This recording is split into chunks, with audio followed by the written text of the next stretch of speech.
Hey guys, what is up? Super K-Man Rocks here, and we're here for my LEC Summer Split Week 1 overview and analysis video. It is time to get into the LEC Summer Split properly. Of course, if you want to know my thoughts on what I expect out of all of these teams, out of all of these players, you can check out the primer video that we did a couple days ago, about a week ago, up in the iCard right now. That's going to have every single team ranked. That's going to have every single player ranked and graded. And of course, I give my thoughts in long-winded conversations on all 10 of those teams. Those are some of the bigger videos that we do all year long, so I really would appreciate it if you went and checked that out if you haven't already. If you've already seen it, welcome. Hopefully you enjoy my analysis of these games as well. But without further ado, let's jump right into it. If you are new here, what we're going to do is go game by game across all 3 days, talking about the advantages and the disadvantages that each team was able to generate. I'll be giving a player of the game and a dud of the game for each individual game that we talk about, and at the end of the week, I will be giving a player of the week and a dud of the week to kind of tie everything into a nice, neat little bow. We will be updating my personal power rankings from number 1 to number 10 at the end of the week as well, to kind of give you context on where I think these teams lie. Spoiler alert, there will be changes, but maybe not as many as some people are expecting. 3 games is just too small of a sample size for me to get a full idea of where these teams are at the given moment, especially with how the LEC turned out this week. Spoiler alert, these games were not particularly fun, and they weren't particularly good. They were very long, there was a lot of throws, there were a lot of mistakes. I think these teams are still trying to get back into the swing of things. The LEC has had the biggest gap of any major region, and I think that very much showed in terms of the gameplay here in week number 1. So we'll get into it when we go game by game, but that means we get to start with day number 1. Day number 1 was definitely an exciting one. We got a lot of new rosters, a lot of new players to get our first looks at when it comes to these games, and kicking off day 1 of the Summer Split, it was Team Heretics taking on GIANTX.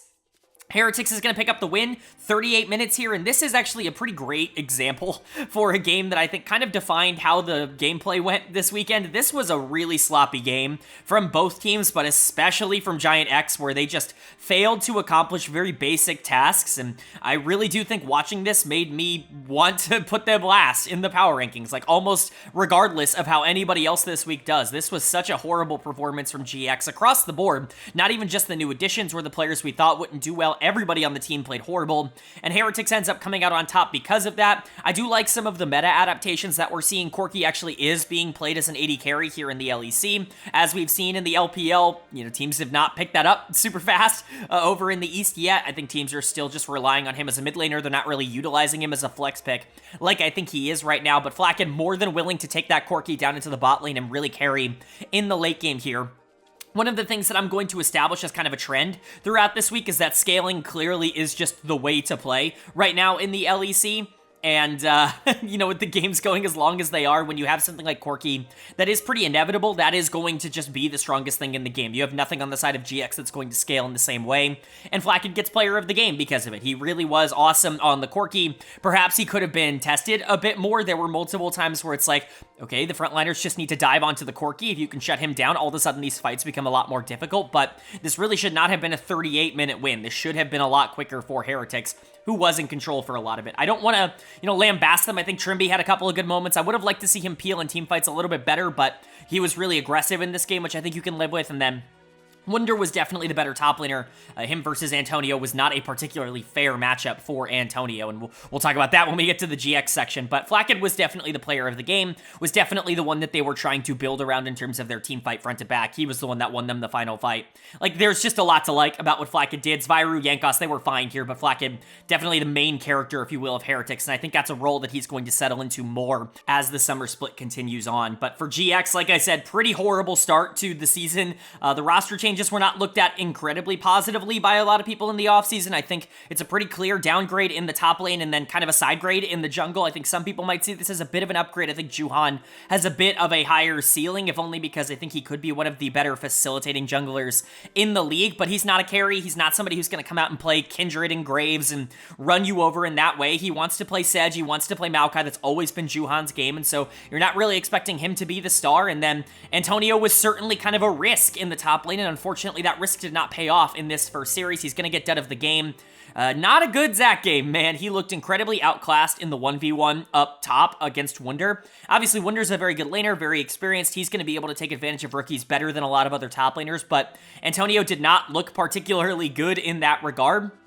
Wasn't the only player who played bad. I think Juhan missing a lot of Sejuani ultimates definitely stood out. And then the one fight where Antonio actually did his job, he, as Zac jumped onto the backline, was able to get on Corki and CC him down.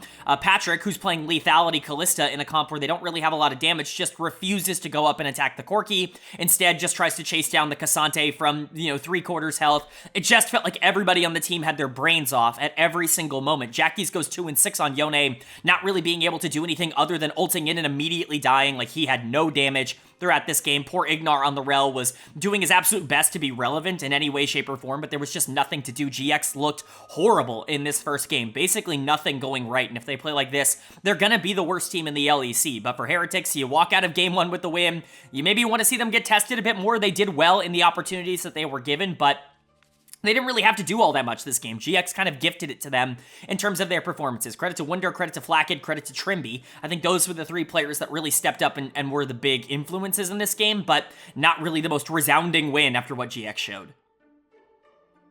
Then moving on to game number 2 of day number 1, and game 2, just as bleh as the first one, quite frankly. It's SK Gaming taking on Rogue. SK is going to pick up the win. Congratulations to them. Their new look bot lane actually looked very solid in this game, with the exception of some of those Ashe arrows, which were just not on point. I don't think he hit a single one throughout the entire game. If he did, I do not remember what it was, but generally speaking, they were a positive. But going back to what we talked about the worst teams in this league, we talked about, oh, that last performance, like GIANTX kind of proved that they're the worst team in the league. No one could possibly play worse than that. Well, here's Rogue, and if you ever need someone to go below the bar, 2024 Rogue is definitely adept at doing that.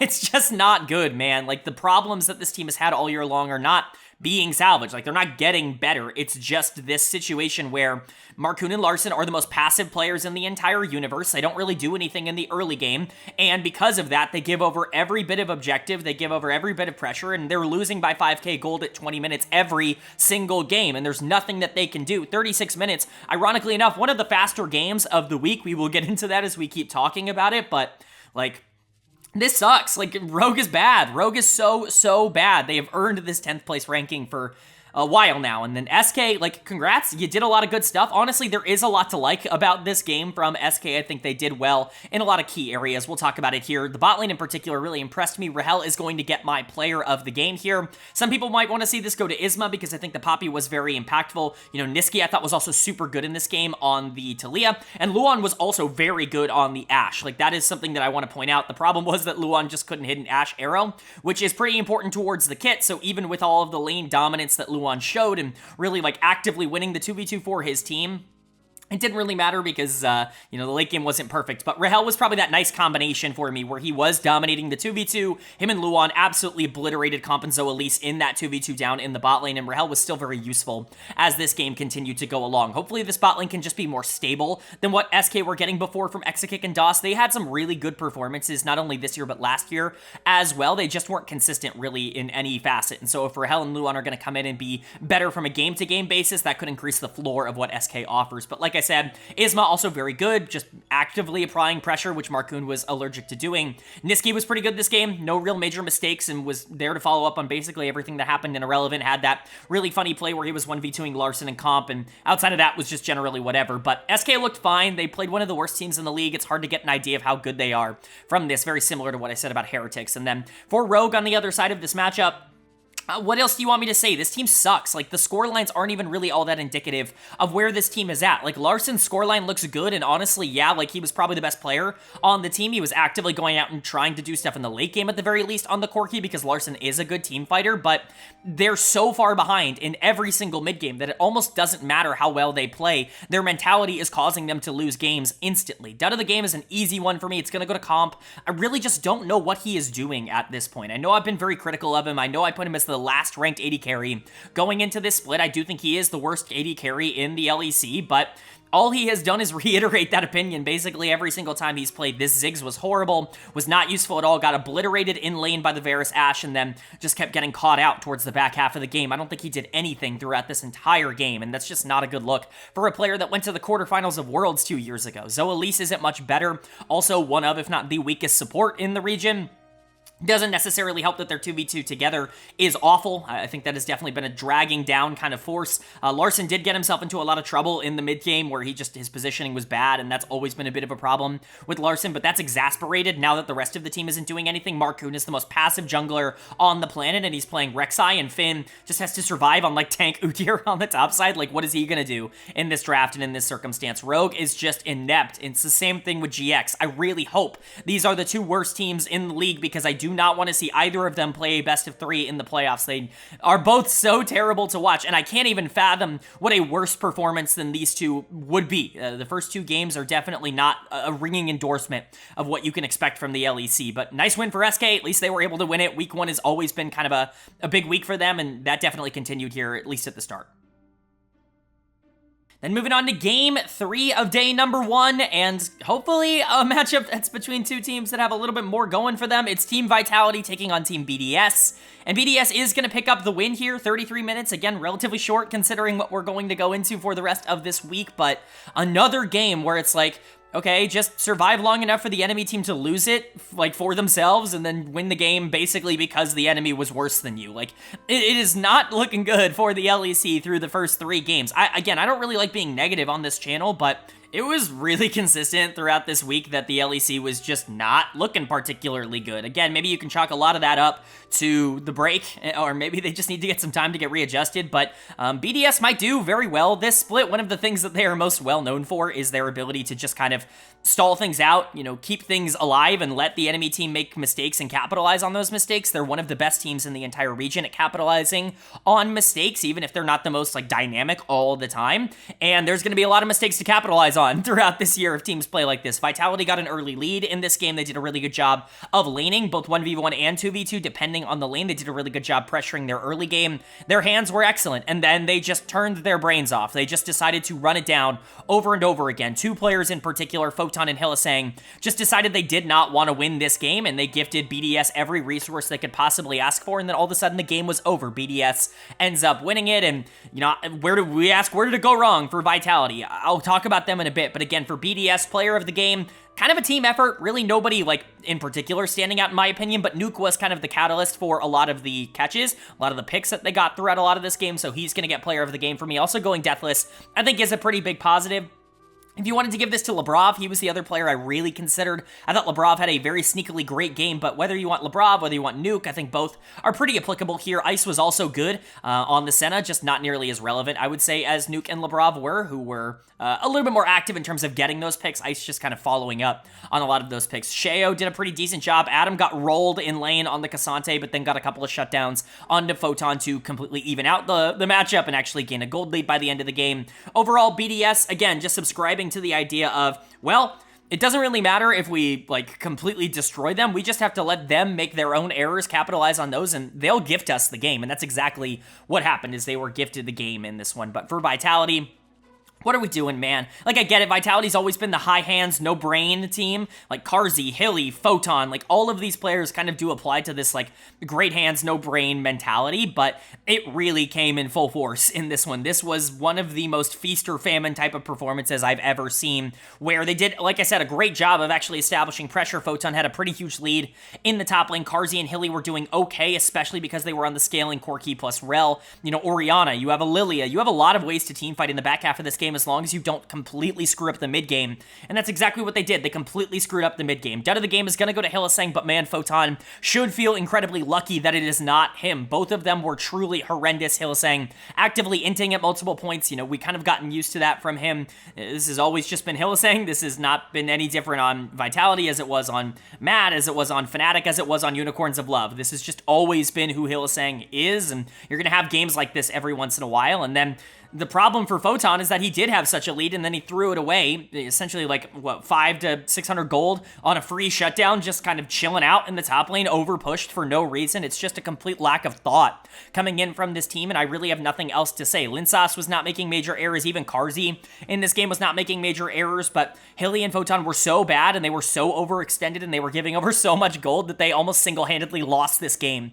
for their team. Vitality has to be able to clean this up. I know they're going to be feast or famine. I know they're going to have games like this every once in a while, but that doesn't make it better. That doesn't mean we can't criticize it, so it just sucks, but, you know, Vitality kind of throwing away a good situation and BDS being there to capitalize. Again, like I said, if teams are going to be playing the way that they have so far at the start of this split, BDS might go undefeated because they are just so good at capitalizing on the mistakes and the mishaps that other teams make for themselves, and that might happen pretty frequently against them across this split. So a good performance like that by them, even if it wasn't entirely their doing that got them there. Then moving on to Game 4, and Game 4 is going to be a rematch of our Winter Split Finals. It's Mad Lions Koi taking on G2 Esports in G2's first game since top 4ing at MSI, and they live up to the hype. They pick up the win here. They look pretty solid, pretty strong, pretty good, and quite frankly, this is by far the most entertaining game that has happened so far in the LEC week. We've had a bunch of games where it's like, oh god, what are we watching? Like, what is going on? MDK did a lot of cool things this game. Elyoya picks Zyra jungle, and you have some really interesting interactions there. You have Mickey X going for the Taric, which actually really helped towards the back half of this game. You have Supa looking pretty good on the Senna. You know, Frescowy, Alvaro, all looking relatively interesting, but at the end of the day, if one lane is going to get gapped as hard as it was in this one, then it's going to be pretty difficult to win. Top lane was just very much in favor of G2, and that ended up tilting it in their direction. Broken Blade is the no-brainer choice for player of the game. This is the most dominant performance that we've seen across this week so far, and quite frankly, it's the first time I've looked at a player playing the game and been like, you just won the game. Like, you said I'm not losing. I went out there and I won the game regardless of what was going to happen on the other side of the map. And for Broken Blade, I really, really appreciate that. There have been times this year where it's felt like he's been on autopilot in the regular season. I've been a little bit critical of that because he's lost some laning phases against players that he typically wouldn't lose to, but when he's on, when he's locked in, when he feels like he wants to go out there and win and play Camille and play with Sedge and Taric and really make it a life-changing experience for MDK, then he can go and do that. This was a dominant performance, probably one of the best games that we are going to see all week, if not the best individual game that we'll see all week out of one player. Really good stuff. I think the rest of this team, like I said, was very good as well. Yike had a very good game on the Sejuani. That's going to go pretty under the radar because Broken Blade was so dominant, but Sedge was a big reason why the Camille was so dangerous to have to face towards the back half of this game. Sedge just made it a lot more scary and Camille a lot stickier, which is a problem for this team that doesn't really have a lot of mobility. And then Mickey X was actually really good in this game on the Taric. I've been very critical of Mickey, rightfully so, but he was pretty good at MSI. He figured things out once he started to play Poppy. Hopefully that was a sign that he was evolving and kind of getting back into his groove. If he can start playing like Mickey X again in the summer split, that's going to be good because he's been nothing but a negative for this team before that. Caps, Hans, also good, but this was really Broken Blade's game to shine, and Yike and Mickey were just the ones that were propelling him forward. So credit to G2, but on the flip side, Top Gap does apply to the other team as well. Dead of the game, pretty obviously going to go to Mirwin. You know, I've said it quite a bit on this channel. I am not there on the Mirwin hype train nearly as much as a lot of other people are. I think I had him as my number 8 or number 7 top laner going into this split. You see a lot of people on Reddit always talk about how good Mirwin has been. I think if you take away the winter playoff run, if you look at the winter regular season, all of spring, he's not been good. Like, he's been kind of a bad top laner. I think that there have been moments where he looks solid again when he gets Varus or when teams weren't ready for his Twisted Fate. I think he looked a lot better as a player, but when he is kind of taken off of these crazier things, he's been a below average top laner by basically every metric that you can, you know, look up or, you know, just the eye test, really. He's lost quite a few games for Mad Lions. He's been probably the worst player on this team across most of this year, which is definitely a bit disappointing, and I think this is another example of, oh, Mirwin against really good top laners that know what he's going to be doing, he just is going to get slaughtered. When he loses, he just loses really hard. It honestly reminds me a bit of, like, The Shy, which I know is a crazy comparison, but, like, when he loses, he just loses so poorly, and he gives games away so freely that it ends up becoming a bit of a question on whether or not it becomes worth it to have him on the team. I still think he's got a lot of room to grow, but man, I really have a hard time not being lower when you see Reddit talking about him like, oh, is he a top 2 top laner? Like, are we kidding? Like, it's a joke, but the rest of this team actually did play relatively well. I still think Zyra jungle is complete garbage. I think the only thing it does is rush objectives, and I get the idea behind it. I get why you might want to go do something like that, but there are so many things that are better than Zyra jungle. That being said, Yoya's a good player, so he made it work. Fresco, Isupa, Alvaro, they were all okay, but top gap was so large this game that MDK had absolutely no shot of being able to win a team fight down the stretch. Credit to Broken Blade, he was amazing. Hopefully he can put it together for an entire split, be that MVP level guy, and really emerge as, like, by far the best top laner in the West. I think that that's a super realistic thing to expect from him, and this is a very good start from that.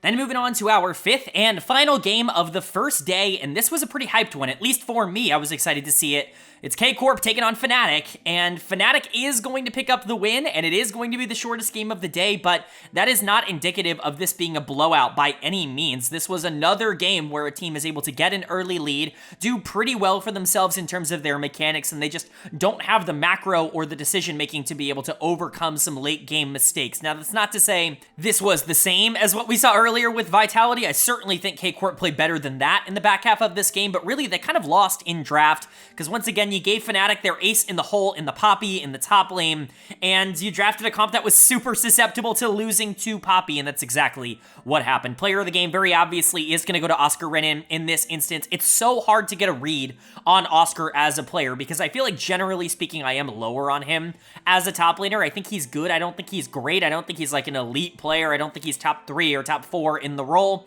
I would imagine Kana would be a better top laner than him in a lot of circumstances. However, every single time Oscar ends up winning, he's in these weird circumstances where it's like, yeah, he's playing Poppy into 4 champions that just cannot beat Poppy, like have absolutely no way to deal with her in the late game, or alternatively, like he's playing Ornn in matchups where the enemy team is full AD, like it's just these weird outlier circumstances in which he is given essentially a perfect situation and comes up clutch in it. I'm not trying to sit here and say that Oscar's a bad player, but I think games like this can sometimes oversell how good he is in neutral matchups where he's just kind of a guy in comparison to the rest of the LEC, but his champion pool does open him up to more opportunities to have situations like this. I think that's something I've been pretty impressed by when it comes to him throughout his time in the LEC so far, is he kind of came up as a carry player. That's why we thought he was being brought into the Fnatic lineup over Wunder, was to carry more out of the top side of the map. He's not really been that. He's definitely been more of a weak side top lane player, but he can still bring out those carries. He's just diversified his champion pool quite a bit, which I think is a really cool thing, but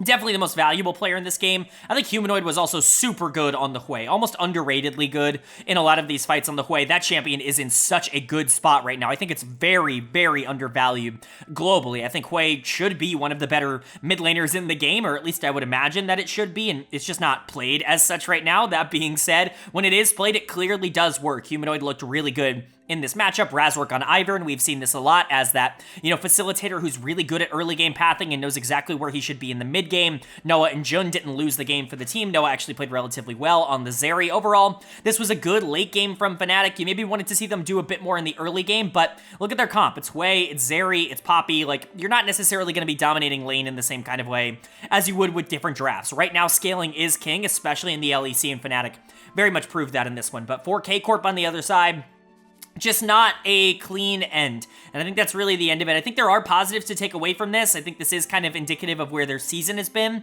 up until this point, but there are negatives as well. Dead of the game is going to go to Targamas. I think a lot of people are going to look at the play where he essentially flashed on top of his team with the Hui on him, like with the Hui W on him, and just instant killing his AD carry. Like, I would be super tilted if I was upset in that circumstance, and there were other mistakes that Targamas made. I do think this game is going to get blown a bit out of proportion, which is, a bit weird because I'm giving him dead of the game. I do think he was the worst player on KC, but I think some people are talking it up worse than it was because he's Targamas and because he's been as bad as he has been over the course of this year. This was just kind of a generically bad game, not like a ridiculously bad game. Kana also played pretty poor. He really needed to step up in this one. Going into Oscar Renin, he should have been the better top laner, and obviously Jackson to Poppy isn't ideal in terms of the matchup, but Kana still didn't play well. A lot of really poor fights coming in from him, poor timing in terms of his jump-ins. Just not necessarily like a very clean game from Kana. I expected a bit more in his debut. I think everybody else was fine. Closer was aggressive enough in the early game. There just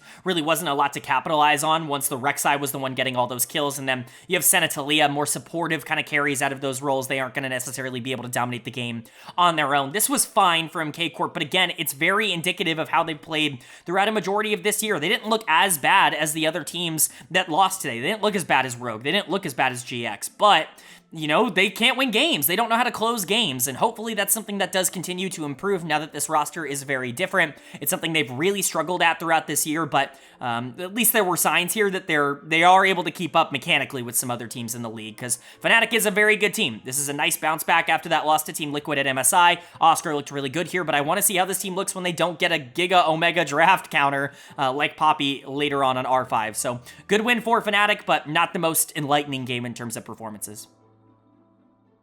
Then moving on now to day number 2, our middle day here on the Super Week of the LEC, the only Super Week in the regular season here in summer. Kicking off day 2, it was a matchup between Team BDS and Team Heretics, 2 1-0 teams, and BDS is going to pick up their second win of the split. Again, just kind of talking about where BDS is going to thrive in this particular meta. There are a lot of opportunities to just kind of take advantage of neutral situations in the late game, especially because so many LEC teams are kind of either too active or in particular very inactive. We've seen that as a problem for a lot of teams so far. Heretics fell into that trap in this one where they just didn't know when to pull the trigger, and so they ended up just allowing BDS to control the majority of this game. It was a very, very weird one, but BDS in the end definitely looking like the better team when things are kind of neutral, when the team fighting 5v5 ends up being the thing that matters the most. They were definitely the team that kind of emerged in that section, and in particular, Ice emerged as a really, really good player for them. He's getting a player of the game.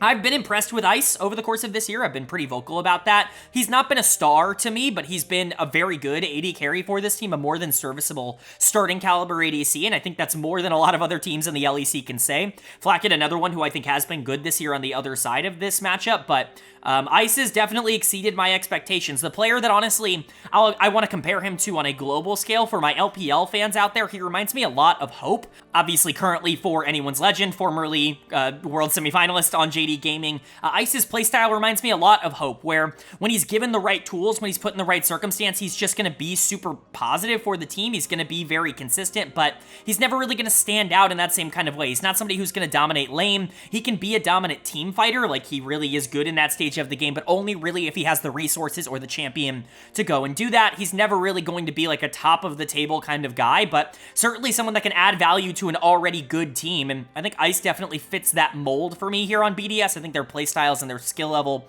are honestly pretty similar. Maybe Hope's a little bit better, but not by a lot, and I think Labrov obviously helps him with that as well. I know he had 6 deaths in this game, but go watch the rel. A lot of those engages were entirely necessary, and I do think Ice and Labrov have very good chemistry together. They've shown that off over the course of this year. If Labrov can get back to being one of the top supports in the region like he was in the winter split, and honestly for a lot of last year as well, that's going to make BDS very difficult to deal with. Ice is very in meta in terms of these games going a lot longer and stalling out a bit more than normal because he is a better team fighter than he is a laner, and so expect this bot lane to continue to be on the rise. And the rest of this team was solid too. Nuke was good on Trist. Adam was pretty okay on the Cassante, didn't have to do anything exceptional. Sheo was kind of irrelevant this game on the Karthus. He didn't really exist. Karthus is something that people were surprised to see here in the LEC, but we've been seeing it a lot over in the LPL. I expect this to continue to be one of the higher priority junglers. It just because it does kind of everything that is really good in the jungle right now, specifically just a lot of late game damage. And so credit to Ice for being the carry because he had to be this game, but BDS in general looked good, and Heretics, you know, again, kind of followed the script of losing teams so far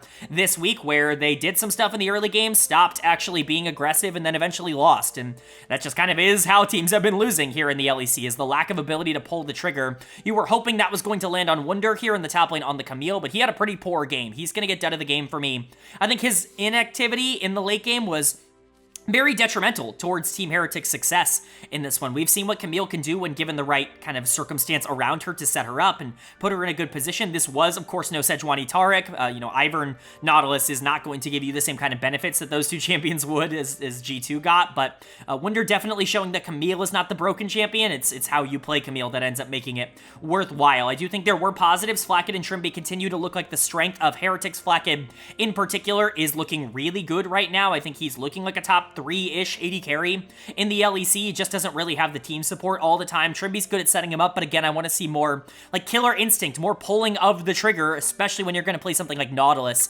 out of Trimby. I know he's a little bit more so known for his 2v2 laning rather than his late game team fighting and his ability to full engage, but I do want to see him eventually gain that ability to just say, like, screw it, I'm gonna go, set up Blackhead in the best way that I possibly can. He doesn't really have that right now. Jankos was good on the Ivern, but not going to be able to carry the game on that, and Zviru on the Taliyah was fine. Certainly not like game-breaking or anything like that, but was serviceable enough. It just wasn't an exceptional game for Heretics. BDS clearly had more of that quote-unquote killer instinct in their heads. They were willing to pull the trigger a bit quicker on these fights, and it got the Jinx a lot of kills, and eventually Ice was just able to spiral it out of control. So credit to BDS for winning this. I think they're really well suited to this current meta.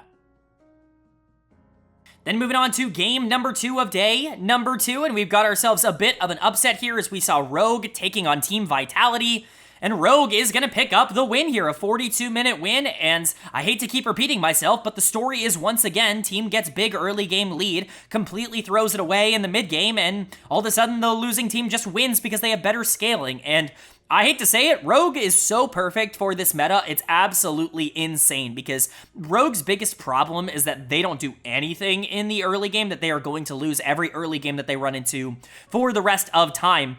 Honestly, that's kind of neutralized by the fact that so many teams are so bad at keeping their leads. Like, this is a great example of how Rogue can actually win games in this meta, which is Vitality, yes, was able to get these gigantic early leads from just being better in terms of their hands in 1v1 matchups. VTO, Karzi, they were able to get these leads. Linsas was doing a good job at being able to establish pressure early, and then major mistake after major mistake just collapses Vitality's chances at winning.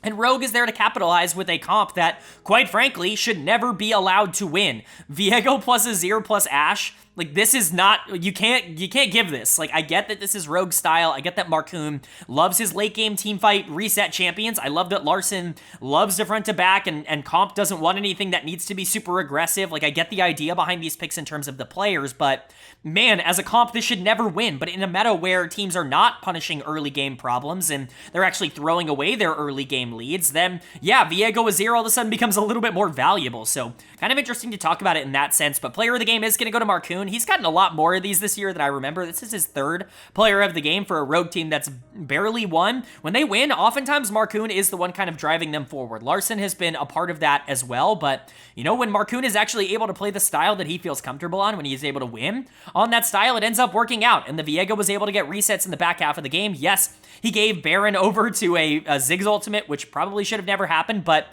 him giving that Baron over to the Ziggs caused Karzi to mysteriously path the only way that he could die and then instantly die and end the game. So I guess it ends up working out. In the end, Markoon was great in these fights, and I really want to kind of commend him for that. I think Larson was also really good in these fights on the Azir, clearly outclassed VTO, was getting a ton of picks on him later on in the game. VTO constantly getting caught out in side lanes. We will get to that. Finn was also very good in this game. I think Finn is somebody that I've always been a bit neutral on. I think he's playable. I think typically speaking, he's going to have like 2 or 3 really good games a split, and the rest of them are going to be a bit more than you bargained for. But when he does play well, he looks really good, and he played really well in this game. Definitely outplayed Photon. He was the one player who I think did survive in the 1v1. Photon's having a really rough start to the split through the first 2 games, but Comzo, Elise, they were along for the ride. It really was the top side that carried Rogue, and specifically mid-jungle and Finn to an extent on the Cassante, but Rogue picking up a win super early on into the split. Who could have seen that coming? And then for Vitality, it's literally the same exact story as game number 1. Get this early lead,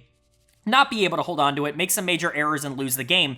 I'm not going to freak out about this team too much. I know some people want to hear me say, well, Vitality clearly isn't going to be able to win games because they can't close anything out, but these are the same kinds of problems they had at the beginning of Winter when they made a couple of changes. Douglas was brought into the jungle. They clearly didn't have their communication down pat in the mid to late game just yet, and eventually they figured that out. They were able to get on the same path, and they made top 4 in the spring split. Right now, to me, the big problem feels like that nobody on this team is on the same page. Hylissang and VTO took turns, chain inting towards the back half of this game, but when you really go back and look at those plays, it's not like, oh, why are you there? It's, oh, they're trying to make a play, and it doesn't feel like that is properly backed up or communicated by the rest of the team, and I think that that oftentimes is what the problem is. Hylissang is going to get dead of the game. I'm not trying to excuse him for a lot of these plays, but Hilly is a super aggressive player who is going to be looking for engage angles, and if that's not properly communicated to the rest of the team, Hilly can look like he's just going in and dying by himself or going up and warding without a lot of vision. Like, these are things that are typically team solvable, but do look horrible in terms of individual performances. So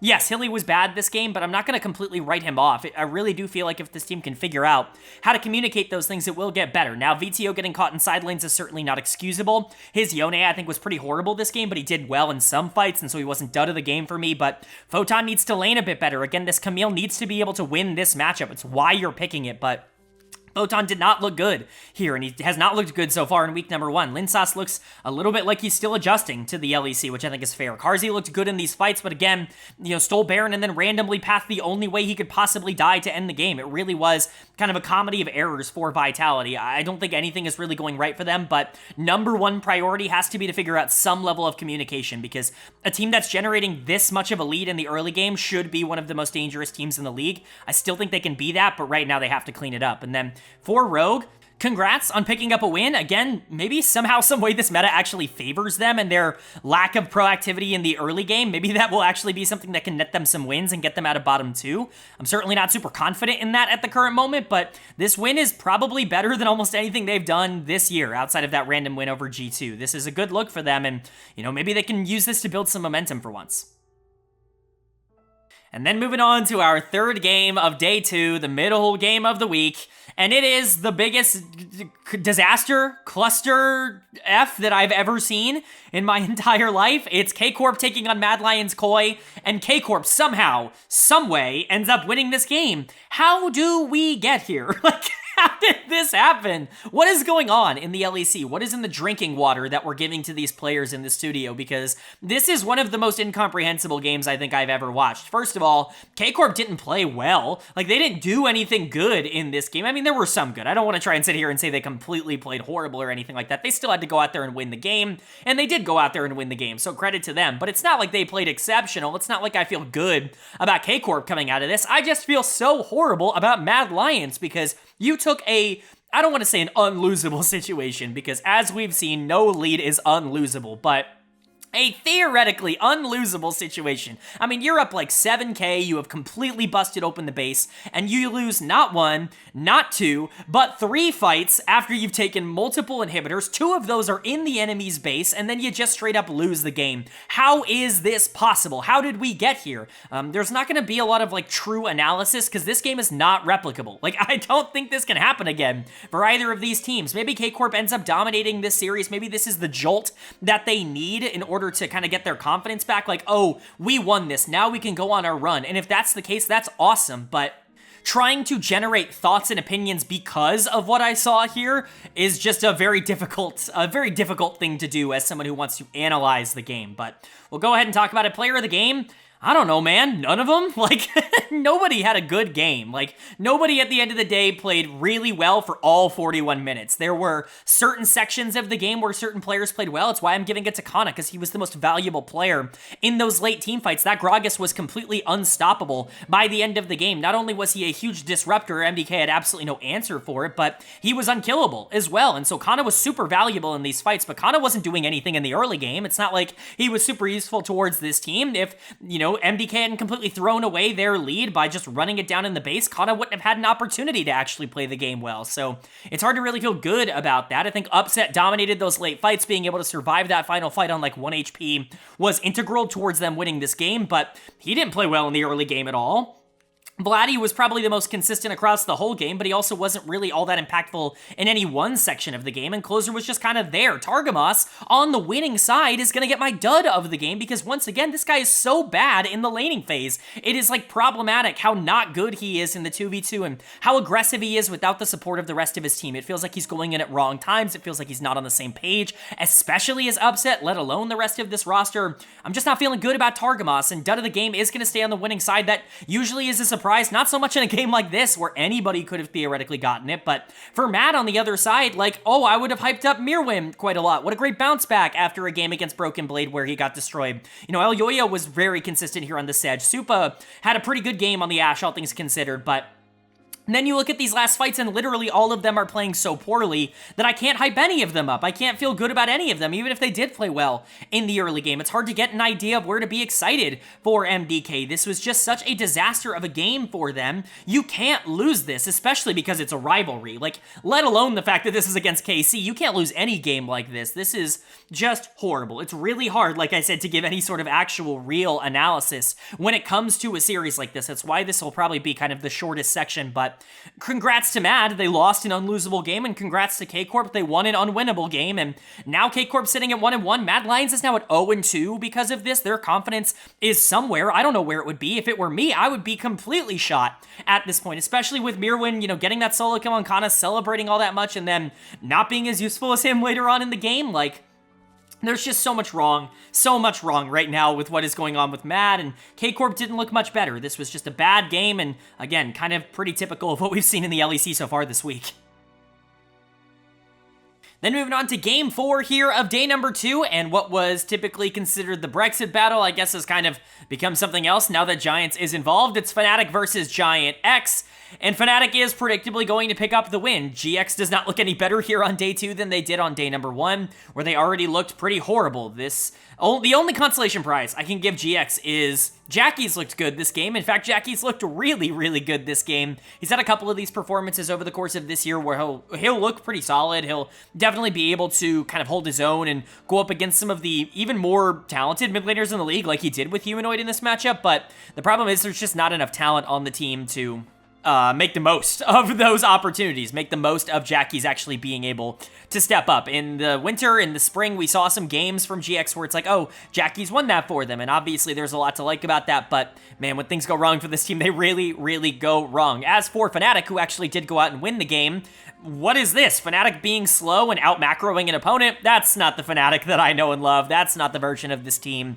that I was expecting to see. I wanted to see full throttle. Now, they didn't give us that here, but in this particular meta, like I've talked about a lot already in this video, it might actually be prudent to be a little bit safer and a little bit more late-game focused if you are a team, because it seems like these games are going to be going a bit longer and teams are just going to be making more late-game mistakes, which opens up the opportunity for you to capitalize on them. So let's go ahead and talk about it. Player of the game, pretty obviously, is going to go to Noah. Corki looks really good in the bot lane. A couple times we've seen it so far this week. It's been a very effective pick, and honestly, I would expect it to continue to rise in popularity as we continue to watch these games. I'm a bit surprised it hasn't appeared more in the LPL over the beginning part of this year, because I do think it really is strong down in the bot lane, especially if you want a scaling-oriented 2v2, and with things like Senna, you know, being super common on the other sides of these matchups, you can have Corki, and he can really get rolling. And Noah played really well in the back half of this game. Again, a very calm, collected game from Fnatic overall. Noah's a big part of that. His ability to just kind of survive the early game, get Corki online, and really start to terrorize 5v5 fights is the reason Fnatic ended up winning. He's not been a primary carry for this team throughout really any part of this year, but it's nice to see that if that needs to be the option, they can still go towards it like they were able to do in summer of last year. Jun was also excellent this game. I think he continues to rise in terms of my perception of him. It really does feel like that awesome spring playoff run that he had was not a fluke, and that's something that's going to be a bit more sustainable, which is really nice to see.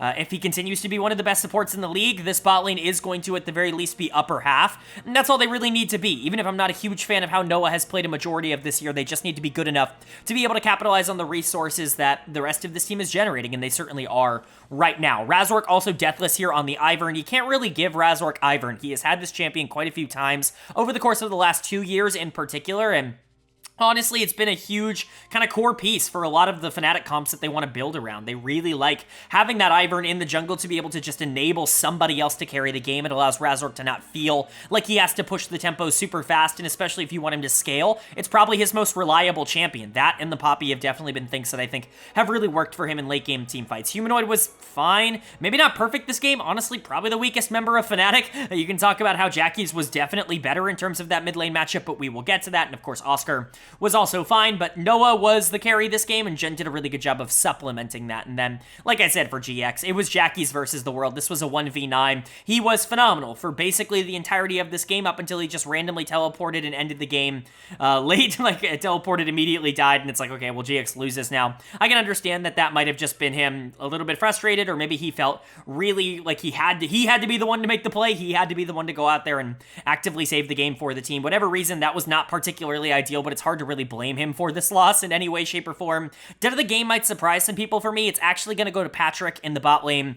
We've gotten the negative version of Patrick back, at least at the start of this split. Game number 1 was this, but game number 2 was worse in this way, where he just did nothing, absolutely nothing throughout the entirety of this game. He was not actively involving himself in really any of the plays that his or the enemy team were making. I don't think he got his first assist until like 20 minutes into the game, something ridiculous like that, and I get it. Like, as Senna, you want to scale, and we're in a meta where you can be a little bit more passive and scale into the late game a little bit more freely, but you've got to turn it on at some point, and Patrick, quite frankly, was an NPC. I get it.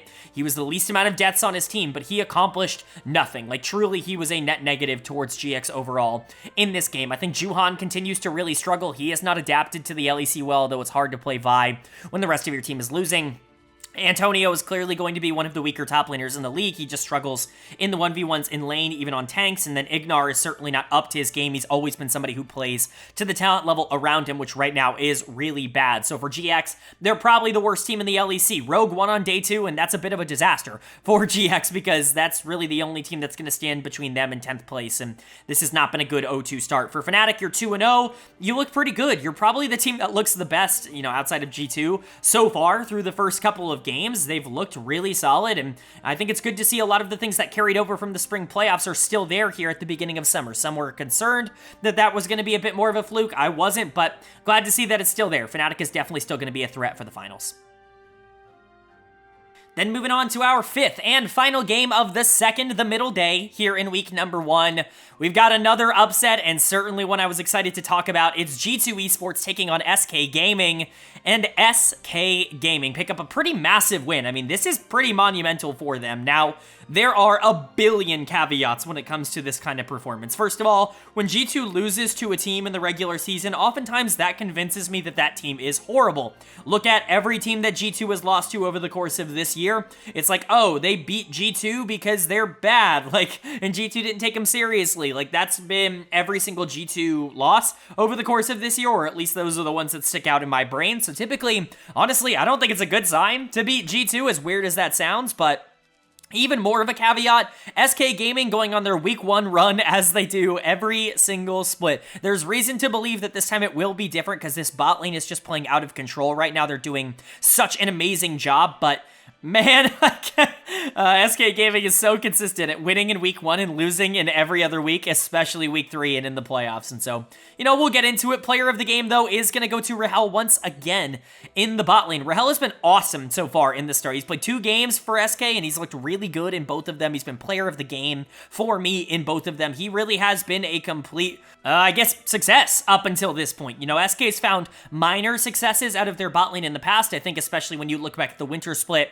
in 2023. I know that feels like forever ago now, but Exakick and DOS, when they burst onto the scene, their first split on SK, they looked amazing. Exakick looked like he was going to be the next star AD carry in the LEC. Things obviously didn't end up panning out in that way, but it's a very similar story here for Rahel, where he immediately comes in, he gets a lot of good support around him. The solo laners and the jungle, for that matter, are all playing really well on SK right now, and it's really opening the door for this bot lane to be kind of the carry focal point of the team, and it very much is working in that way. Rahel looked excellent on the Kalista. Luan looked great on the Renata as well. One of the things I've been most impressed by these two with is the fact that they're just dominating lane. The 2v2 is really strong for SK, and I think that's something that is pretty repeatable. That was something that Exakick and DOS didn't have as much. They weren't dominating lane without their jungle help, without Marcoon in 2023. It really was more so oh, let's go get Exakick resources and then let them go win team fights. This is not the case for this bot lane.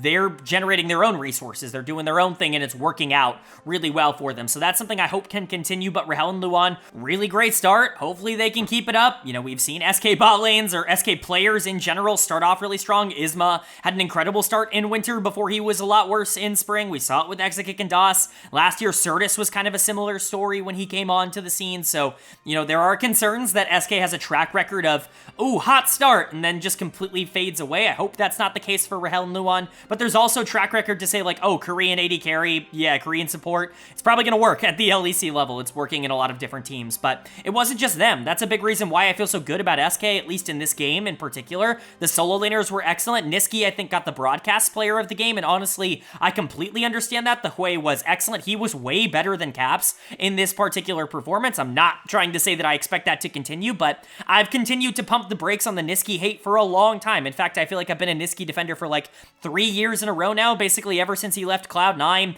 ever since he got that opportunity on Fnatic. People were like, oh, how dare this team move on, you know, and from Nemesis and go to Niski, and I was like, this might be an upgrade, you know, in terms of the playstyle, and then he goes over to Mad Lions, and it's like, oh, how dare they pick up Niski, he's just a mediocre mid, and he goes and wins MVP, and then he goes over here to SK, and it's like, oh, Niski's washed, he's never gonna accomplish anything, and he's been pretty good for most of this year. I think Niski is just generally disliked by the community for some reason or another. I know LEC fans don't really like players that aren't hyper carries, they always underrate players that are not, you know, actively killing people and doing a lot of damage. It's kind of the thing outside of GIANTX that has been the case for every player that's come through. GIANTX really is the exception in that regard, but Niski's been an elite mid laner, one of the best Europe's ever had, and he continues to play at a high level. He was great in this game, and he's been great so far in week 1. Irrelevant was also unkillable in the back half of this. He was a lot better in the team fighting stage than he was in the lane stage, but that's Gnar. I'm not going to criticize him for that. A much better game from him than game number 1, where he struggled a bit in lane and then, again, was really good in the team fight stage.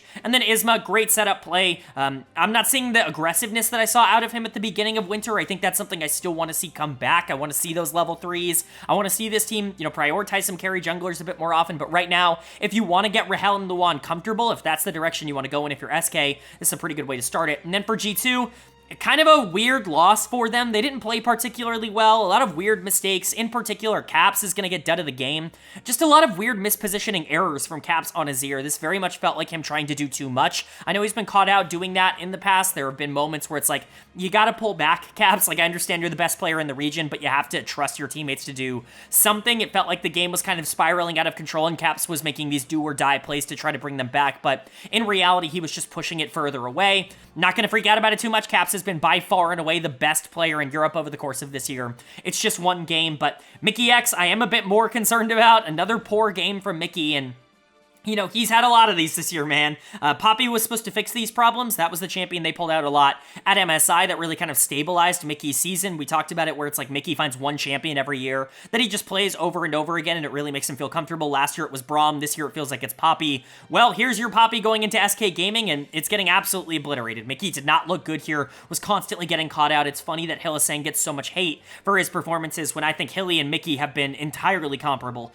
across this year. I think they have basically given you the same output, except Mickey just doesn't get nearly as much hate because he's on a good team. So very much interesting in how that turns out, but Mickey, Caps, not so good. Broken Blade, Yike, Hans, not great either, but weren't horrible. They were trying to do stuff in the mid to late game, but SK was, quite frankly, just better, and I think that that's an impressive thing. I don't expect G2 to continue to struggle, but their schedule's not easy at the end of week 1 here. We'll talk about that when we get into day 3. This was a game they probably should have won, even if I'm not going to knock them too much for not winning. And for SK, again, it's not really about like, oh, wow, they look good in week 1. It's like, can they keep this up? It's never really been about, oh, do they look good in week 1? They always look good in week 1. They just are never able to keep it up. I'm really hoping that this time, this is the group of 5 that can keep that streak going, but it's hard to really believe in them when the track record has been so inconsistent.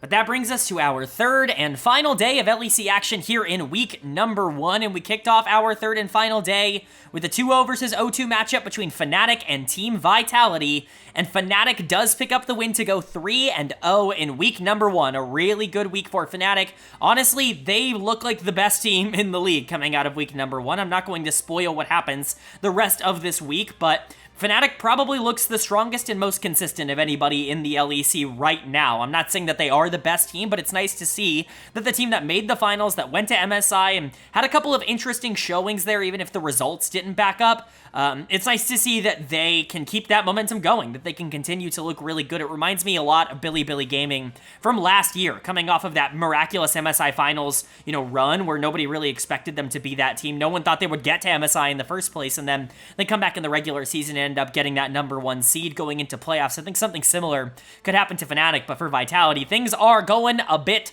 wrong. I'm not going to go too much in depth on this because a lot of what I've already said about both of these teams I've said at this point in the video. This game didn't really change my thoughts and opinions on how they played, but I am going to reiterate my points. Player of the game is going to go to Razork. Very controlled, very clean game from Fnatic, and specifically from Razork. It's something that I've really been impressed with him over the course of this year. There's a reason I've said that this is both Razork and Humanoid's best year of their career. I really do think that 2024 has been the best that they've ever played separately and the best that they've ever played, especially as a duo.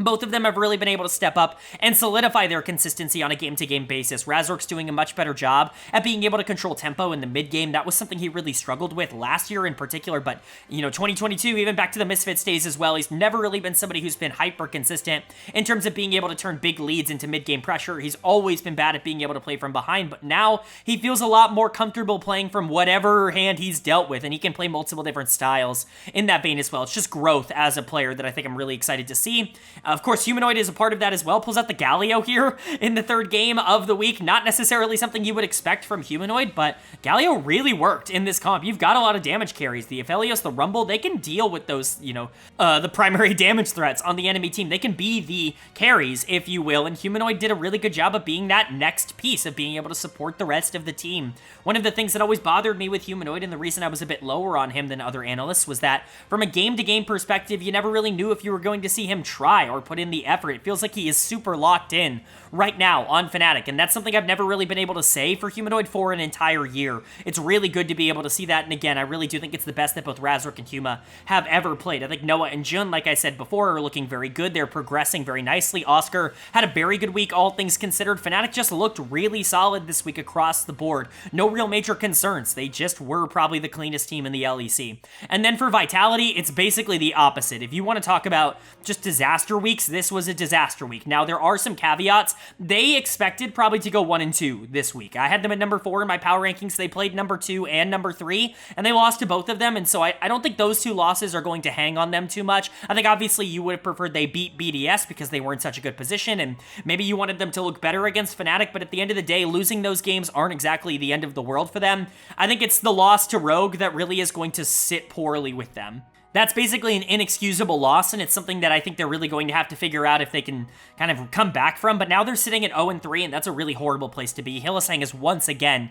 going to get dud of the game. Not a good week 1 from Hylissang, but I'm going to reiterate what I said earlier on in the video. A lot of the concerns and issues that I see with Hilly right now are him not being on the same page as the rest of the team. It very much feels like a communication problem rather than a skill problem, and that's something that at least is fixable potentially. Linsas coming in should not have completely rewrote the way that this team communicated. I certainly wouldn't have expected that, but here we are. There's certainly some sort of communication problem. Photon was horrible this week. He had an amazing spring split and was somebody who obviously last year was dominating as well. He's never really been anything but a top-tier top laner at the LEC level, even when the rest of the team isn't living up to expectations, but he was horrible in week number 1. One of the worst top laners in the league. I think VTO really struggled at actually having an impact on the game. Was a little bit better here than he was against Rogue, but he was horrible against Rogue. Linsas doesn't feel like he's connected with the rest of the team. Carzzy isn't really doing much. Like, he's probably the best player on the team, but that's only by default. Like, Vitality just didn't look good in week number 1. Far from me to count them out of the entire split after 1 week. Remember, I get it. It's like 3 of your 9 games. Like, I get it's a third of your split here in week number 1, but we've seen teams go 0-3, and all you have to do is make top 8 and get into the playoffs. I think this team still has a lot of fight left in them. There's still a lot of talent here, as was showcased by the fact that they were able to get leads in their other 2 games, but it's just not there right now. The consistency and especially the communication, the togetherness, the cohesiveness, it's just not there for Vitality, and that will hold them back until they figure it out. And then for Fnatic, really nice win, really nice week. Not really much else to say. This team is looking very, very good right now. Hopefully they can keep this up even when the other teams in this league hopefully start to figure stuff out. Then moving on to our second game of the third and final day, and it's another 0-2-2-0 matchup. It's GIANTX taking on SK Gaming, and SK Gaming is going to complete the 3-0 week as well. A very good showing from SK. I'm not entirely surprised. Again, week 1 merchants in some previous splits. I'm not saying that that's going to be the same case this split. Maybe this bot lane is super legit. Maybe they went out, got Rahel, Luan, and they're going to come in and be the best bot lane in Europe and be able to continue that, and they're going to propel SK to being a top 3 to 4 team that competes for a world spot. Like, theoretically, I think that that's on the table. I just want to exercise some caution because we've seen this before, not only out of SK, but out of a couple of teams. Obviously, last year I already talked about it. Exakick was coming out of the winter split in 2023, and we're like, oh my god, he's a top 1 or 2 AD carry in Europe. He was my all-pro for winter split that year. I thought he really was that good, and then obviously never got to those highs again. For a more, I guess, recent example, summer of last year, Flakked was reinserted into the lineup for Team Heretics. Now, Flakked is not a bad player by any means, but remember, the dude carried every single game in week 1 of the summer split. He absolutely dominated. It was like, oh, Flacked's come back, and he's come back with a vengeance. He's an MVP caliber player, and he never really kept that momentum up. I think it's realistic to be like, wow, it's really cool to see Rahel and Luan looking as good as they do. Rahel is going to get another player of the game here. 3 in 3 games is not too bad for him, but I do want to exercise caution and trying to say that, oh, SK Gaming is guaranteed now to be great. Rahel and Luan are guaranteed to be one of the best bot lanes. 3 games, like I said at the beginning of this video, is just not that big of a sample size. It is a lot can go right and a lot can go wrong in 3 games, and there's a lot of development and a lot of adaptation that will continue to show itself as we continue to go along. But at least for now, SK is looking fantastic. Rahel and Luan look very legit. The Lucian looked incredible. Rahel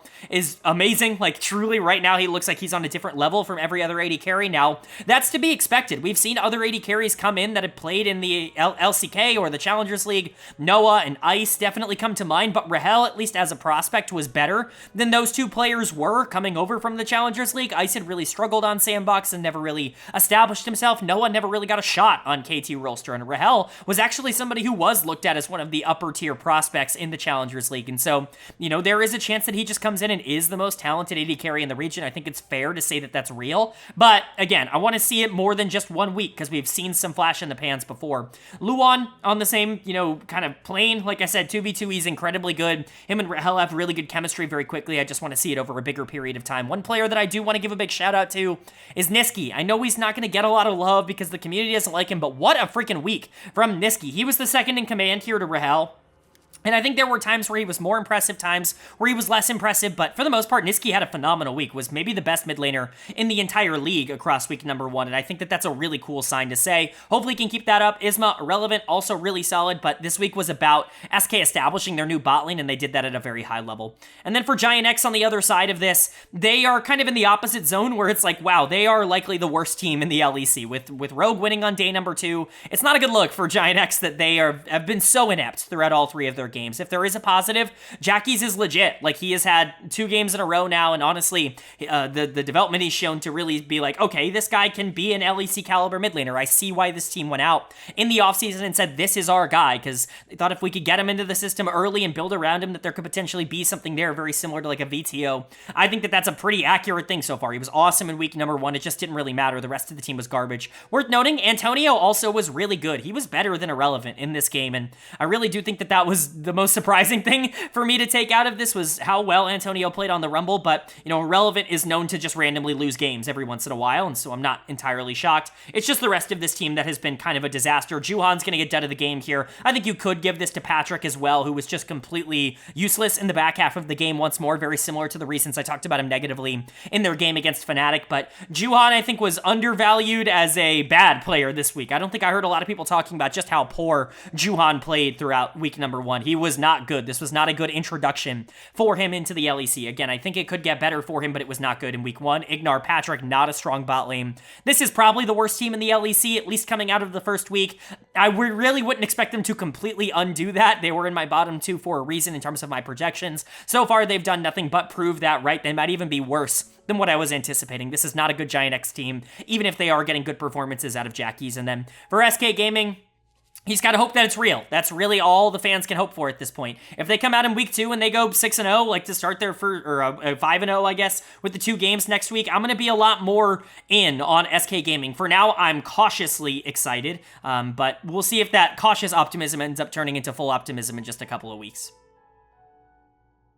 But then moving on to our third game here of the third and final day, and this was another one that I think a lot of people were looking forward to, certainly with how the results had gone so far. It was Team BDS taking on G2 Esports, and again, G2 is going to drop a game here in week number 1. BDS picks up the 43-minute win. They go 3-0 in week number 1, and they look excellent. I know we talked about Fnatic potentially looking like the best team in the league, and I still stand by that. You know, we'll talk about it. They're not necessarily guaranteed to come in number 1 in my power rankings, but I think Fnatic looked the best in week number 1. BDS was the team that I think pushed them the hardest in terms of the consistency that they showed, because honestly, the thing that I'm most excited about when it comes to BDS and what they showed in week number 1 is that they feel very, very in meta, not only in terms of the fact that games are going longer, and that they are very adept at capitalizing on mistakes, which seem to be incredibly prevalent right now in the LEC, to say the very least, but also because this is a very bot lane focused meta. It's a very 5v5 focused meta,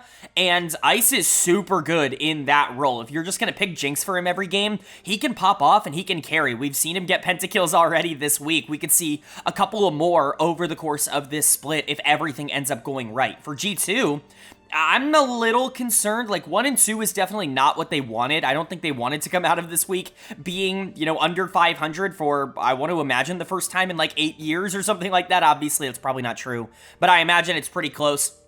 I don't think they certainly envisioned that, but I don't think this is the worst outcome of all time. Again, you know, wait and see approach when it comes to G2. We know this team should theoretically be the best in the league. There are a lot of factors where it's like, how much have you invested? How much have you practiced for this split? They just came back from MSI. They made a deep run at MSI. They had less time to get ready for the LEC than a team like Fnatic did coming out of that tournament. And also, they really have no incentive to win this split. Like, they have absolutely no reason to compete at their top level. And so I can understand why they might be underperforming right now, but it's hard to really look at that as a huge negative. So we'll quickly talk about it. Player of the game is, again, going to go to Ice.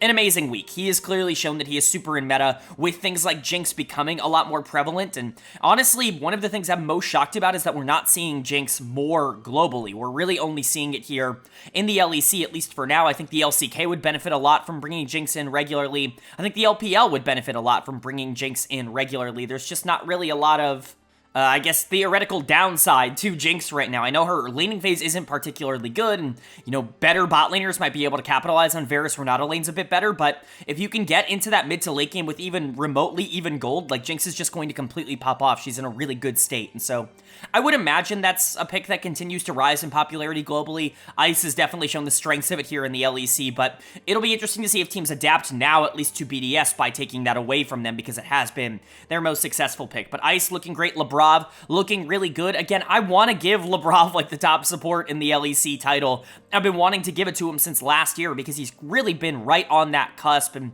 Mickey's always been the one to kind of push him down. He was so good in winter, was definitely the best support in winter, and then spring things kind of crumbled around him. The bot lane wasn't nearly as good. BDS underperformed in a lot of key ways, at least in the regular season, but if you can get back to that winter split performance, like, that's a top 2 minimum support in the LEC, and that is super valuable. We know LeBron has it in him. He was a top prospect for a reason. Adam, Sheo, Nuke, all looking good. Adam goes deathless and was definitely the better top laner.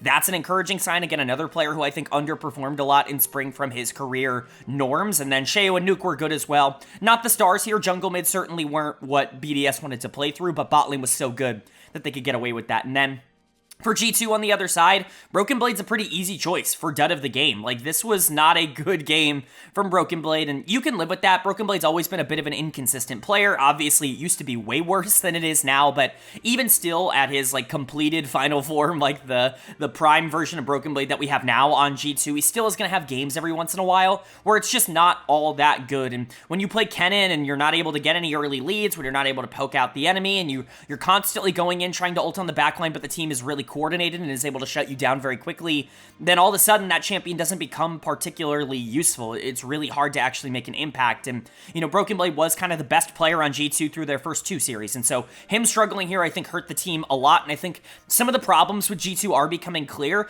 They rely a lot on their individual skill differences between them and the teams that they're playing into. Their macro really isn't all that good, at least in its current state. It wasn't all that good at MSI either. They just are really talented and they're able to win a lot isolated. And when that doesn't happen, sometimes it can be difficult for them to win games. Broken Blade losing in the top lane, well, you no longer have that pressure to play around. Broken Blade's not going to be as useful. Caps not dominating mid lane nearly as hard as he has in previous matchups against BDS. Well, all of a sudden you don't have that player to rely on to just win fights for you.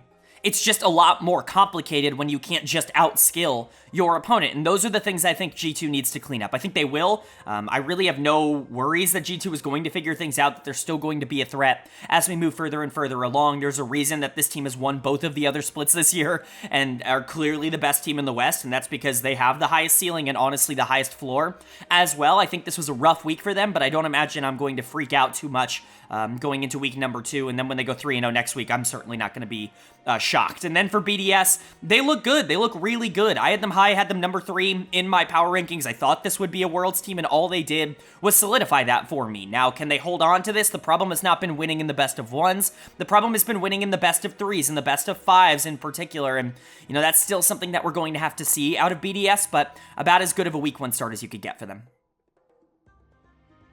Then moving on to our 4th game of the 3rd day, and it's a 1-1 battle between 2 teams that historically have not been doing well across this year so far. It was Rogue taking on Corp, and Corp is going to pick up their 2nd win of week number 1. That is 2 wins already in week number 1 in the best of 1 stage, and that's matching what they've gotten in both the winter and the spring splits for the entire split. This is already looking to be such a huge upgrade for Corp. There still are a lot of things to work out. They had a pretty easy week, all things considered.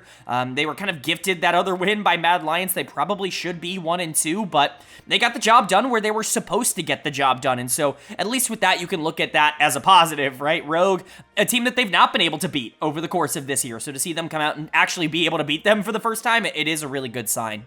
But what exactly happened in the game? Might as well go over it. Might as well talk about the game itself. It was pretty standard for KC. I really hate Rogue's draft. It goes against everything that they individually like to do as a team. They've somehow been prioritizing LeBlanc a lot, apparently, not only in scrims, but on stage. It's something that Larson has clearly felt an affinity towards at the end of the year here. I think that that is negative for them overall. I think once they got the Azir taken away, once KC got the better scaling comp, it was kind of over because Rogue is a team that definitely needs time, and so KC just needing to take their time and execute on the fights that did exist, and that's exactly what they did. Vladi's going to get my player of the game. I've been pretty impressed with him so far. I think his laning has already been such a huge upgrade to what Seiken was for this team for a majority of the year that it's really hard to look at him as anything but a massive positive. I think everybody on this team has been an upgrade. Maybe, closer, you could talk about him being not as explosive as Bo was, but I think his stability has actually been way more valuable than what Bo offered, so we'll end up seeing, but Kana definitely looks like a huge upgrade in the top lane. Vladi looks like a pretty big upgrade in the mid lane. Both of them playing really well, and the Azir definitely fits what Corp wanted to do. Again, taking that away from Rogue early on in the draft so that they don't really have the opportunity to play into that scaling comp that they are so, desperate to play into. That really kind of fits their only style of play. Vladi was really good on Azir, and hopefully he can keep it up. Again, if he's going to be around the same level as, Frescowy and Zviru and the other, rookie mid laners that have come in this year, I think that's going to be a huge positive to Corp. You can make finals with a mid laner like that, as we saw with Mad Lions in the winter split. But I do want to give a shout out to Upset and Targamas. They've been getting a lot of shit over the course of this year. Targamas in particular, really somebody that has received a lot of negative press, even on broadcast. There was the funny, Upset tweeting out to try and defend him or try to defend himself. It's, whatever that situation is. But this was one of their better games as a duo all year long. They were super consistent, super stable. They didn't really win lane per se, but they didn't need to. Their there, Aphelios, Nautilus, and, you know, going into Ash Braum, all you need to be able to do is survive and be able to front to back, and Targamas was actually really good in those late game team fights. A really good Nautilus game from him, one of the best of the year for Targamas. And then closer, Deathless, you know, the Camille was also solid for Kana. He definitely won lane on the top side. K-Corp just kind of was better.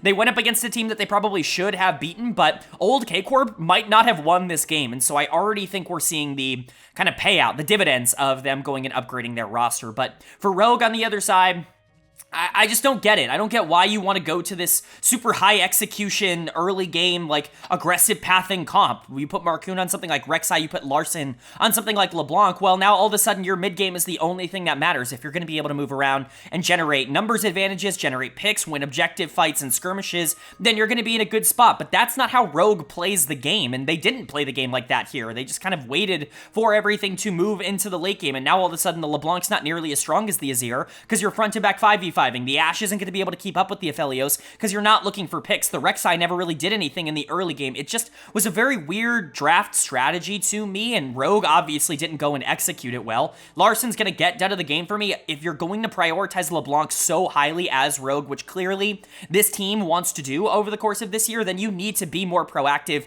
in finding those small opportunities. This is the least proactive team in the entire league, one of, if not the most, or least proactive team in the entire world. So LeBlanc's not what I would expect to work here. You really do need to find those picks. You need to get LeBlanc snowballing, and you need to let her be able to one-shot, you know, backliners like Azir and like Aphelios in the back half of the game. That's when LeBlanc starts to become a problem. That's why she's still one of the scarier mid laners in the entire game. But when you're not doing that, when you're not pairing up with the Rek'Sai to go find these picks, or pairing up with Ashe Arrow to go find these picks, then LeBlanc just turns into an assassin in a 5v5 team fight, which is never going to be optimal. So I really don't get it. Again, Larson, I don't think played well. I don't think Marcoon played well either on the Rek'Sai. If you're going to play passive, that is not the champion to do it on. Finn got outplayed by Kana in the 1v1. Comp and Zoe Elise were relatively useless throughout this game. Rogue just didn't look all that good, and I think you're really hoping that something ends up fixing in their mentality. Again, I think, honestly, this meta is pretty well suited to them just picking Sejuani Azir every game and just AFKing, but if enemy teams see that, you know, if they start picking it away from Rogue, I'm not really sure how many answers they're going to have. They're too much of a one-trick pony, and that one trick already isn't particularly good. But again, K-Corp, congratulations to them. They're sitting at 2-1. This should be a top 8 team. You know, fingers crossed, knock on wood, whatever you want to do. This should be the team that eventually gets them out of the bottom 2, and I'm really happy to see that the changes ended up working for them. And that's going to bring us to our 5th and final game here of day number 3 and our 15th and final game of week number 1. And we close it off with a matchup between Team Heretics and Mad Lions Koi. The Mad Lions is going to pick up a win in. This is necessary for them. If they came out of this week 0-3, obviously that's not a death sentence. You still have so many games left to play, you know, 3 more weeks of games after this one, but this was still a must-win to just get yourself mentally back on track, to show that you can win some of these games. For Heretics, this is obviously not an ideal loss, and honestly, I'm a bit frustrated that they came out and were so passive, quite frankly. Like, they are really falling into the same trap that we see a lot of these less experienced teams fall into. You would think that having so many players that are known for their shot calling, that are known for their decision making on this team would increase the floor of what you could offer, especially in a meta where things are just kind of going wrong everywhere for a lot of these teams, but that has not been the case. They have been just as disjointed, just as problematic as a lot of these other teams so far. So let's talk about it. Player of the game, for me, no brainer, goes to Supa.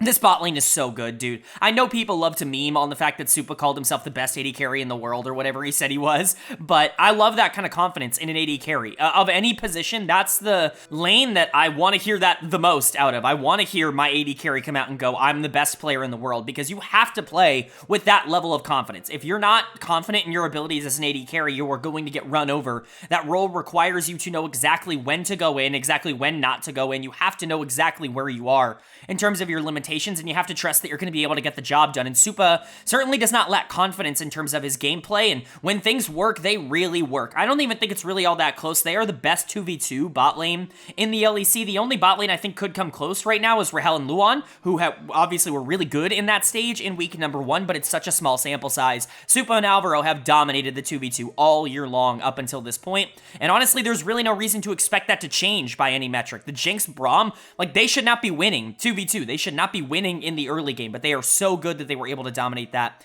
as well. Supa's just an incredibly talented player. Alvaro's just an incredibly talented player. We knew that they were going to be big impacts coming into the league. We knew that they were going to be very valuable pieces because of how good they were in the ERLs, in the Spanish Super League, but I don't think anybody was predicting them to hit the ground running as fast as they have. They are one of the best bot lanes in Europe, and I said that, pre-split, I said that pre-spring. Like, they have been amazing. They've lived up to the expectations for sure, and the rest of this team was good as well. Mirwin had a much better bounce back game here in the final game of the week. He had really struggled, I would say, throughout this week. Obviously got that solo kill against Corp where, you see some of the positives, but they put him back on something comfortable, which is the Varus top. This is obviously something he's introduced as a player to the league, and going into Wunder, who is certainly not playing his best League of Legends right now, he actually was able to take advantage of that 1v1 matchup. Wunder had a really poor game on the Rumble, and Mirwin did a really good job of capitalizing. I'm still worried about what happens when Mirwin isn't on Comfort, when he isn't on one of these champions that he is well known for, when he has to play,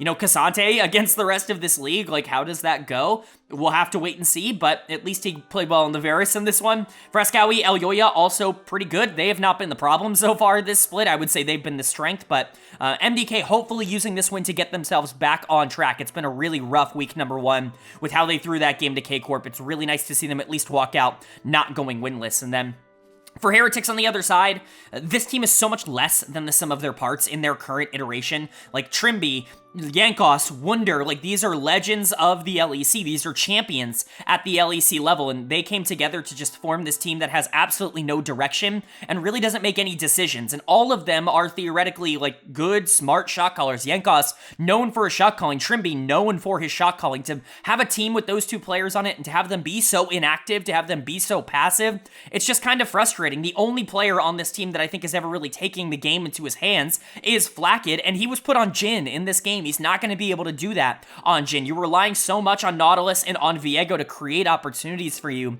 as an AD carry if you're playing something like Jhin, a more, supportive AD carry, and that's just not what you want to do with the player who, for all intents and purposes, has been by far the best player on the team so far through the first couple of games, and so I was a bit frustrated by that. I'm certainly not trying to disrespect Zviru. I think that he's still a good player, and I don't think he's like a disaster by any means. I think he's a good mid laner at this level, but he's not going to take over games in the same way that we've seen Flakked be able to do. He is the primary win condition for this team, and it's just not being played through that. Trimby's gonna get dead of the game.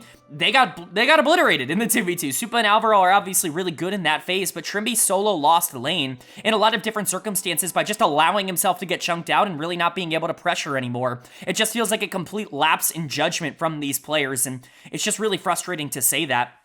Yankos also taking a step back, in my opinion, from what he was in spring. He was pretty bad in winter. I would say he was below average in winter, was an MVP in spring, and then now we're going to kind of see where he ends up landing. I think the scoreline looks good, but he needed to be a lot more active in the mid game to try to stop this snowball from getting out of control. Wunder got completely destroyed on the top side, getting counterpicked by Mirwin, going on his classic Varus. Did you not see this coming? He's played this so many times over the course of this year. Why would you pick Rumble in this matchup? And then, like I said, Zviru and Flakked not individually making a ton of errors, but Flakked had no pressure, couldn't really do anything on the Jhin, and Zviru, I mean, what's he gonna do, 1v9 on Corki at 15 minutes? No, it's not how the champion works, and so Heretics just feels out of place right now, and they've kind of felt less than the sum of their parts throughout the entirety of this year. It just feels so exasperated because this was supposed to be the split where things were fixed, where things got better.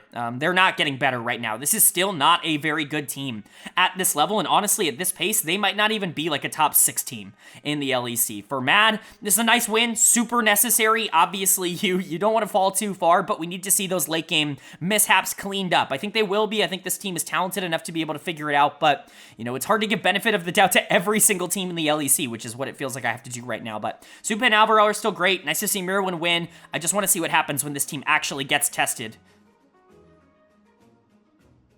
All right, but that is going to do it for my LEC Summer Split Week number 1 overview and analysis video. That is all 15 games. It's the only Super Week left In the LEC, they've moved to a different structure where now there's 4 regular season weeks instead of 3. I think that's a good decision for everybody overall. Just give these teams more time to practice and to train, and to make that gap in between the season finals and Worlds, a lot smaller because it was way too big last year. So very much like that decision. But after week number 1, we can see the standings up on the screen now. Of course, all of these standings are very, very much up for change. There's only 3 games. We're only 3 games into the split. There's really not a lot to go off of here. Any ties will just be broken alphabetically. There's no favoritism attempted to be shown here, but there is my personal power rankings. In the first column to the right, under power rank, you can see where I personally power rank these teams from number 1 to number 10. Change is going to be how that has changed from my preseason analysis to now, and so we can go over the risers and the fallers. I think the first thing that people are going to notice is that